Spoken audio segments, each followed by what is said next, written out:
Ahora bien, una cosa es o son estas agrupaciones de personas con ideas liberales, ¿no es cierto?, que van a formar estas asociaciones que van a tratar de ir transformando la sociedad.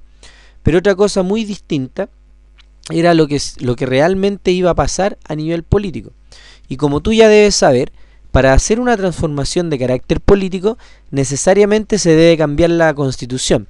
Si no hay una transformación en la Constitución, es muy difícil transformar políticamente algo. Porque recuerda tú, la Constitución es la carta fundamental que organiza todas las sociedades desde el punto de vista político.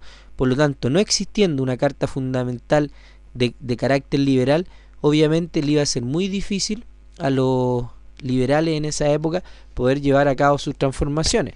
Por lo tanto, cuando ellos ya estuvieron en el gobierno, recuerda que el periodo liberal se extiende desde 1861 al 1891, ellos en la década del 70 van a empezar a realizar una serie de transformaciones a nivel de la Constitución.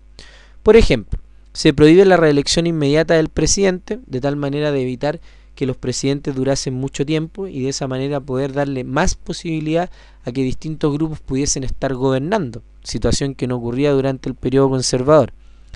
En 1873 se modificó el quórum legislativo, o sea, la cantidad de parlamentarios necesarios para llevar a cabo una sesión del Congreso. Para el caso del Senado, se redujo la mayoría absoluta a 2/3 y para los diputados a 1/4 parte. Esto permitió que muchas más leyes fuesen creadas, porque si el quórum era muy alto, obviamente las leyes cada vez costaba más sacarlas, más desarrollar un cuerpo legal para nuestro país.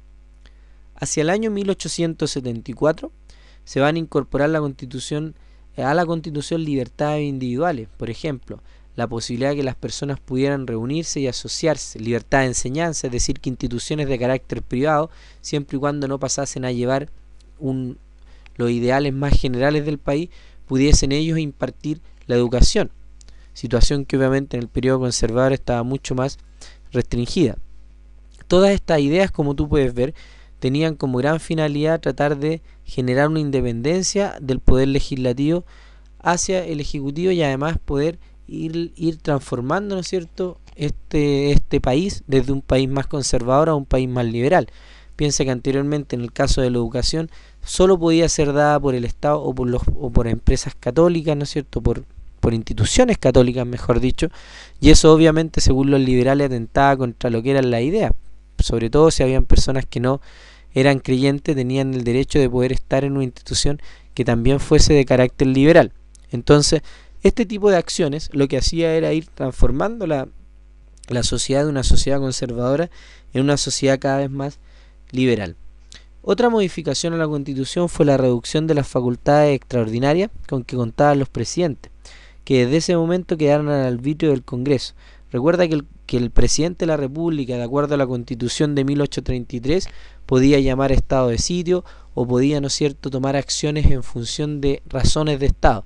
Es decir, si a él le parecía, por ejemplo, que un grupo político atentaba contra el Estado, perfectamente lo podía dejar fuera de la ley. Ese tipo de cosas, las modificaciones también al sistema electoral, también apuntaron y ayudaron a transformar esta Constitución del 1833 en una Constitución un poquito más con características liberales.